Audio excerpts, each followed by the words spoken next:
of globalization is simply a euphemism for Western cultural imperialism.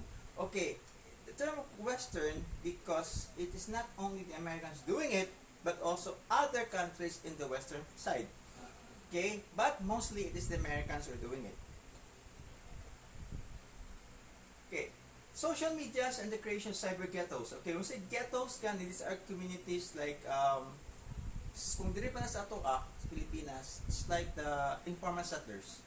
Okay, the community of informal settlers, sometimes called ghettos. In the U.S., it's called ghettos. Okay, here we call it informal settlers.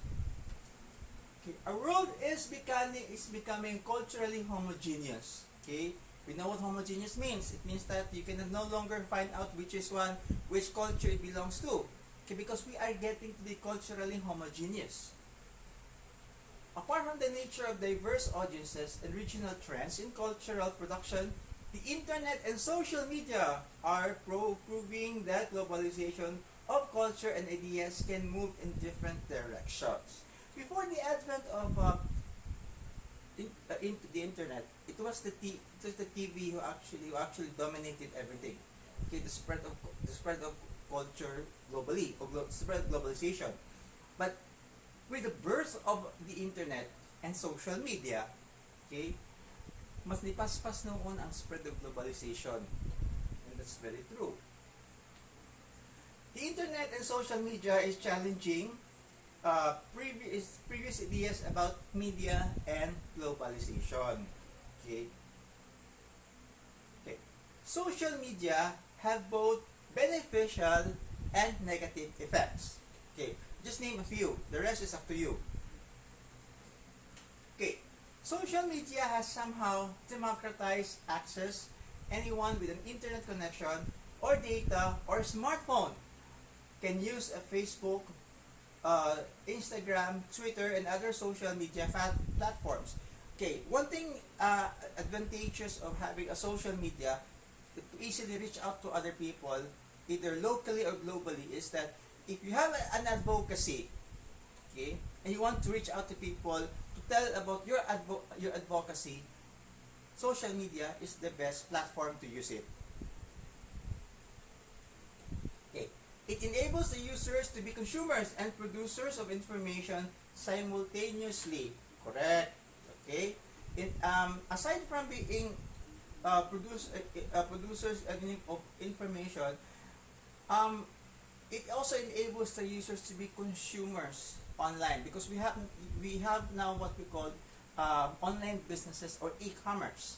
Okay, which you just want to order online, and then that's it. They deliver it in your doorstep, and you pay them, providing that the person or the company that you are dealing with is a legal one, of course.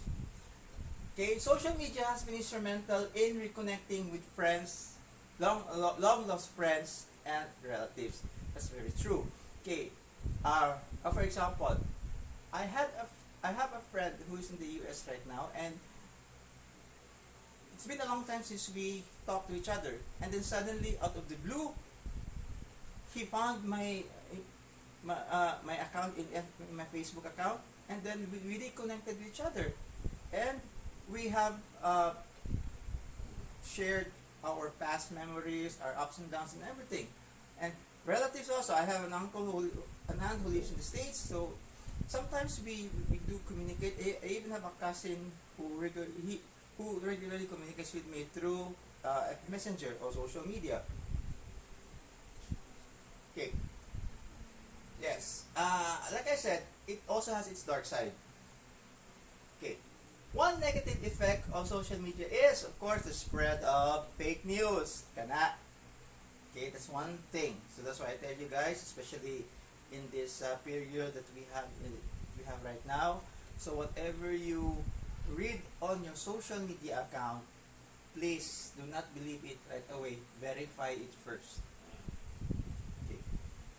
Social media is also used for cyber crimes like cyberbullying and, of course, cyber sex. Okay, about cyber sex, some people argue that it is better now than prostitution.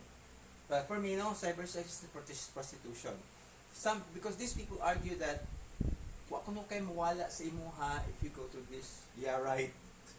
Okay? But the fact that you already expose yourself, okay, to that person, wherever that person is, you're already being exploited. Okay? Being exploited does not necessarily mean that you lose something in your body.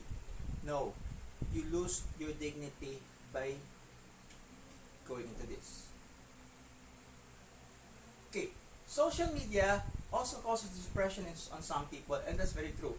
I have even read, or in one at one point, that because this girl has always been looking at her Facebook account, and she sees all her friends going out of the country, okay, visiting this, visiting that, visiting this spot, to tourist spot, visiting this, and then medyo nasuya siya ba because she couldn't go, and the more she looks at it, the more depressed it becomes. Okay, that's true. It can cause depression on yourself because you see other people happy and you're not. Social media also has created monsters we call trolls. Okay, I don't think so. I need to explain what that means. Okay, this dark side of media shows that even that even a seemingly open and democratic media may be co-opted towards undemocratic means. Okay, what is meant by this line here is that even though social media is being created for good purposes, it still can be used for other means on the dark side. Okay, everyone has a dark side and everyone has a good side.